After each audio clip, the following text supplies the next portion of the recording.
আসসালামু আলাইকুম প্রিয় দর্শক বন্ধুরা, সবাই কেমন আছেন? আশা করি সবাই ভালো আছেন। দেখছেন সবুজ শ্যামল যে কৃষি রমণ্য শস্য শ্যামল পরিবেশ।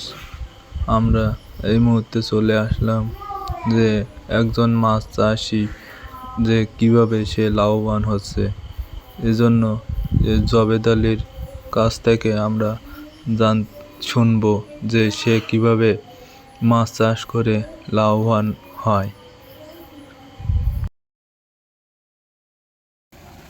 তিনি আছে এখানেই উপস্থিত।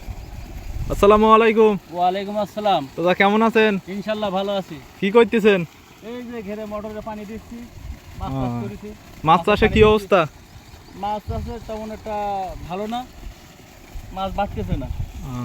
তা কি দিয়েছেন ওতে? এতে আগে তো মাছ তো আছে অনেকগুলো, মাছের দিছি খাদ্য দিচ্ছি, খাদ্য ওই হাঁড়িতে দাবাই দিয়েছি, ওগুলো দেবো। কয়দিন পর পর? এখানে ওরে আমি ঢাকায় আমার এক ভাই ছিল, ওই ভাইয়ের সাথে মোবাইলে কন্ট্যাক্টে আমার কিছু প্রোডাক্ট দেয়, সেই প্রোডাক্টগুলো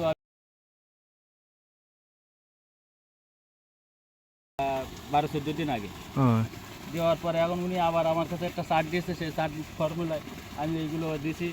খোল, আটা, ভুসি, ইস্ট পাউডার, চিটাগুড়, ড্যাব, ইউরিয়া, লবণ এইগুলো একসাথে মিক্স করে একটা জুস তৈরি করে এইগুলো দেবো, ছড়াই দেবো ঘরে। কয়দিন পর পর দিতে হবে এটা?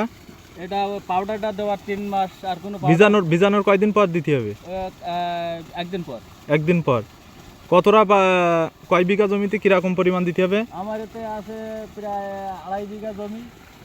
প্রায় 2.5 বিঘা জমি আছে। এতে দিয়েছে 5 কেজি 6 কেজি ড্যাপ, 4 কেজি ইউরিয়া, 5 কেজি আটা, 250 গ্রাম ইস্ট পাউডার, 2 কেজি ঝোলাগুড়, এই চিটাগুড়, আর দিয়েছি আপনার ওই লবণ, এই উপকরণ দিয়েছি। তাহলে এর ফল, মাছ চাষ করে আমি লস খেয়ে যাচ্ছি প্রতি বছর, কোনো লাভবান হতে পারতেছি না। এখন আমার ভাই এই ফর্মুলাটা দিয়েছে, আমি সেই ফর্মুলা মোতাবেক কাজ করছি ঢাকা থেকে।